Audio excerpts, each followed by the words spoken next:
प्याज और लहसुन को राक्षसी भोजन क्यों कहा जाता है? यह एक प्राचीन कथा है जो पुराणों की गहराइयों में छिपी हुई है। इसमें अमृत की दिव्य बूंदें, असुर का काला रक्त और हमारे प्रभु जगन्नाथ का अनंत प्रेम सब कुछ मिलकर एक ऐसा सबक देते हैं जो दिल को छू जाता है और जीवन बदल देता है। उड़ीसा की पवित्र भूमि पर पुरी से कुछ दूर नीलाचल नाम का एक छोटा सा गांव बसा था। गांव के बाहर खेतों के किनारे एक साधारण मिट्टी की कुटिया में माधव रहता था। वह एक मेहनती किसान था।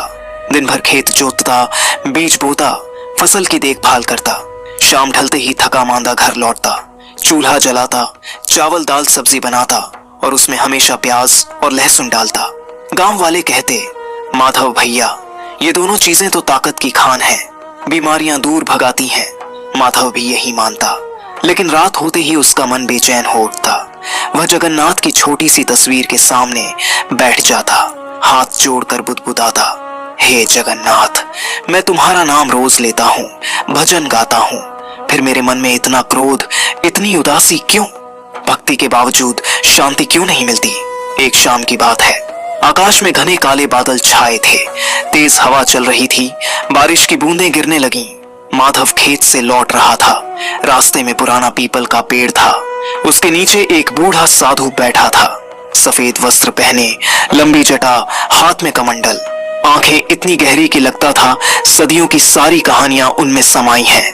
माधव ने हाथ जोड़े, बाबा, बारिश तेज हो रही है, मेरी कुटिया में चलिए, कुछ गरम खा लीजिए, आराम कर लीजिए।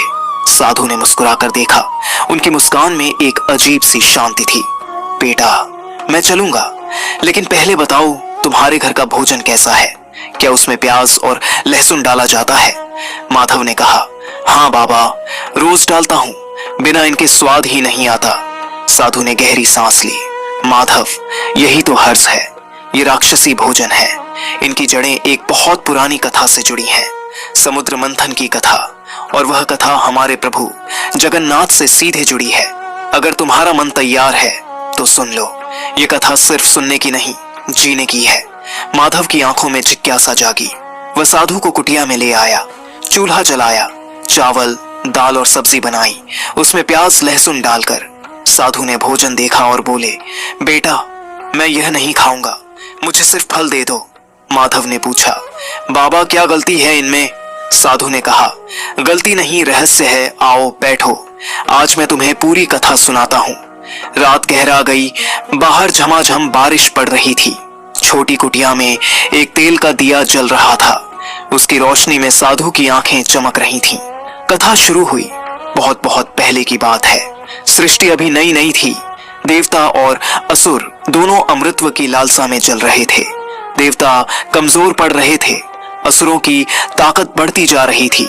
देवराज इंद्र ने भगवान विष्णु के चरणों में सिर झुकाया, प्रभु, हमें अमृत चाहिए, वह अमृत जो हमें अमर बनाए, जो हमें असुरों के हाथों से बचाए।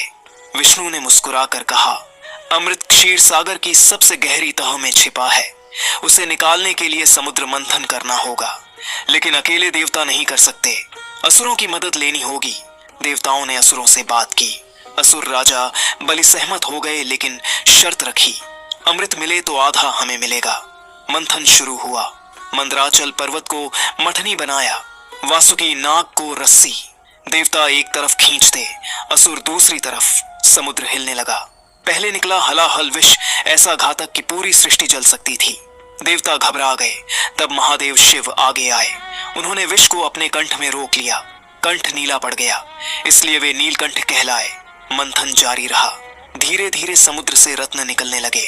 ऐरावत हाथी, कामधेनु गाय, पारिजात वृक्ष, अप्सराएं, लक्ष्मी, चंद्रमा और अंत में अमृत का स्वर्ण कलश। कलश देखते ही असुरों की आंखें लाल हो गईं। वे कलश छीनने दौड़े। देवता डर गए। तब भगवान विष्णु ने मोहिनी का रूप धारण किया, एक ऐसी स्त्री जिसकी सुंदरता देखकर असुर पत्थर हो गए। मोहिनी ने कहा, मैं अमृत बांटूंगी, लेकिन देवता और असुर अलग अलग कतार में बैठे। असुर सहमत हो गए। मोहिनी ने चालाकी से पहले देवताओं को अमृत पिलाया। असुर इंतजार करते रहे, लेकिन एक असुर था, स्वरभानु। वह बहुत चालाक था। उसने देवताओं की कतार में छिपकर बैठ गया। रूप बदल लिया। मोहिनी ने उसे भी अमृत का एक घूंट दे दिया। जैसे ही स्वर भानु ने अमृत निगला, सूर्यदेव और चंद्रदेव ने उसे पहचान लिया। वे चिल्लाए, प्रभु यह असुर है, स्वर भानु। विष्णु ने तुरंत अपना सुदर्शन चक्र फेंका। चक्र घूमता हुआ स्वर भानु के पास पहुंचा। एक ही वार में उसका सिर धड़ से अलग हो गया, लेकिन तब तक अमृत उसके गले तक पहुंच चुका था, इसलिए सिर अमर हो गया। वह राहु बना, धड़ अलग गिरा। वह केतु बना। आज भी राहु और केतु सूर्य और चंद्र को ग्रहण में निगलने की कोशिश करते हैं, उसी पुरानी क्रोध की आग में। लेकिन जब सिर कटा तो स्वर भानु के रक्त की कुछ बूंदें अमृत के साथ मिलकर पृथ्वी पर गिरी। वे बूंदें जहां जहां गिरी वहां से दो पौधे उगे, एक सफेद लहसुन, दूसरा लाल प्याज।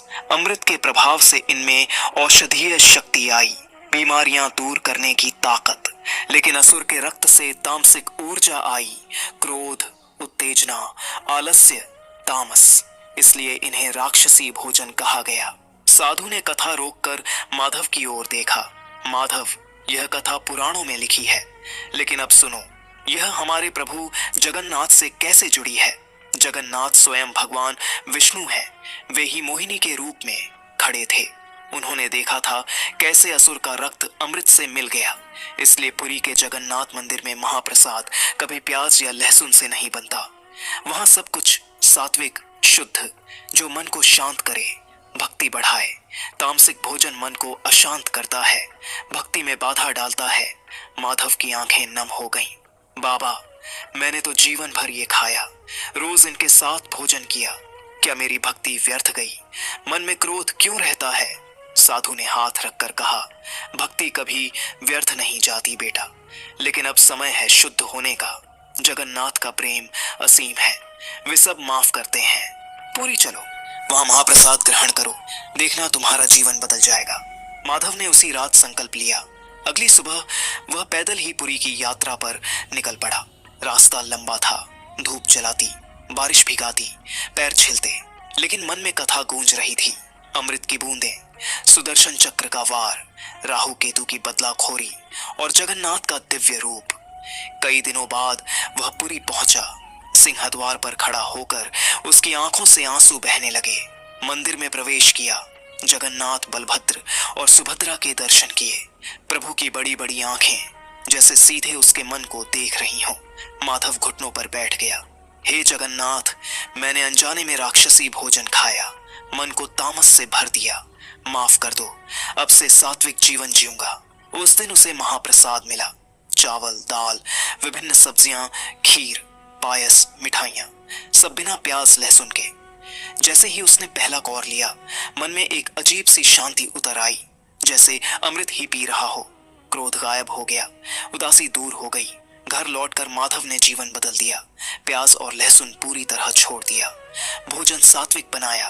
खेत में पहले से ज्यादा मेहनत की। फसल इतनी अच्छी हुई कि कर्ज उतर गया। मन शांत रहा। रातों को नींद अच्छी आने लगी। कुछ समय बाद गांव में महामारी फैल गई। लोग बीमार पड़ने लगे। माधव ने पुरी से लाया महाप्रसाद सबको बांटा।